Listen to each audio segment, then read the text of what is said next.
Hi there and welcome to the Debrief, the latest roundup of news and big deals in the world of bids and tenders, brought to you by the BidHive team, done in one take. And hello, Baxter. Hello, Nairi. I'm glad we clarified that. And good evening, ladies and gentlemen. Hey, you look different today. No, it's Bow tie. new haircut. First up, watch your language as it may offend and lose you a big deal. One of Europe's biggest banks has lost a major contract in Beijing over a perceived racial slur. Swiss bank UBS was excluded from a $1 billion bond sale deal with the China Railway Construction Corp, one of the country's biggest infrastructure companies. It's all over a comment made in a podcast by UBS chief economist Paul Donovan about swine flu affecting livestock. Donovan was discussing rising consumer prices, and his references were allegedly translated incorrectly as affecting Chinese pigs. Public uproar on social media was taken to reference people, not livestock, bringing the bank's sincerity into question. UBS's Hong Kong-based rival slammed the use of the phrase and called for Donovan's dismissal. He's gone on UK summer leave instead. I mean, translation mistakes aside, you've just got to be so careful with what you say today. Oh dear. Baxter, an interesting power play in this supply chain arrangement. FedEx has made the call to not renew one of its shipping contracts with Amazon amid increased competition between the two companies. Amazon has made no secret that it wants to own every link in its supply chain, including its new Uber-style delivery drones that Amazon hopes will eventually compete with FedEx and UPS delivery trucks. FedEx says, no biggie, Amazon only represented a mere 1.3% of its total revenue last year. Oh man, that's going to give Mr. Bezos some grey hairs, won't it? Yes, it Actually, will. no, he's bald. City of Johannesburg employees have been dismissed after being found guilty of manipulating a bid evaluation process and further authorising additional unjustified payments to a service provider contracted to deliver a World Wildlife Conference. The conference, which was ironically held to combat illegal trade in animals and fauna, received 12 million rand of unauthorised payments above the approved budget of 54 million rand.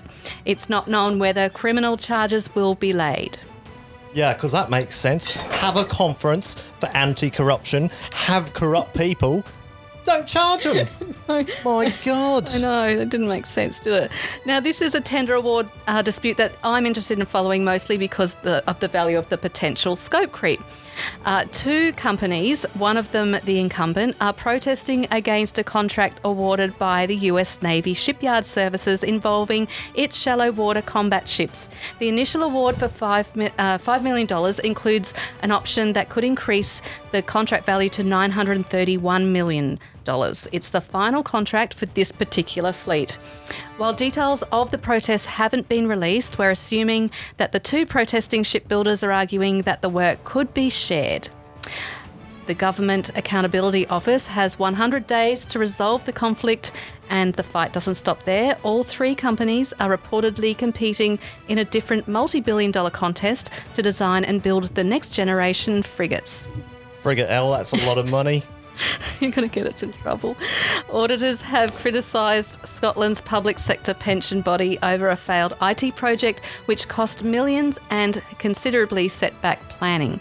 The Scottish Public Pensions Agency, or SPPA, run retirement plans for over 500,000 public sector workers. It spent more than £6 million on a new IT system, which chosen supplier Capita was not able to deliver. Audit Scotland has put the bungle down to poor management and poor understanding on SPAA's part, including a lack of scrutiny on the winning bid. The project has now left a $23 million hole in the SPPA budget. Hey Baxter, can you do a Scottish accent? I don't think I can do it. I can only do it, lady. And finally, here's proof that bidding and procurement can indeed change the world.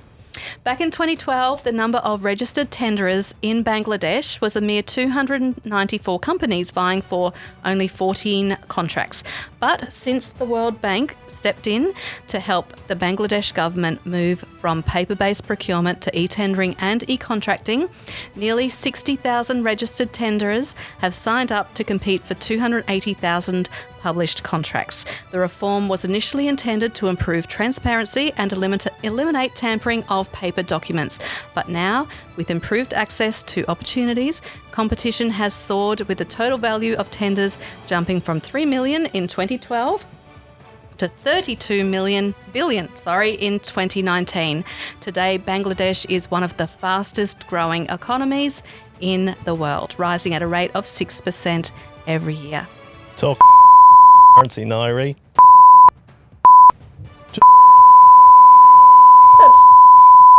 I mean, Got that. No, let's keep this clean. So on that note, that's it from us this time. and don't forget to tune in next week, ladies and gentlemen. Is it going to be next week? We'll see. But stay tuned on all the socials, Facebook, LinkedIn, and just the wonderful places on the internet. Thank you. That's it from us this week. We might get cancelled next week because of you. Oh well.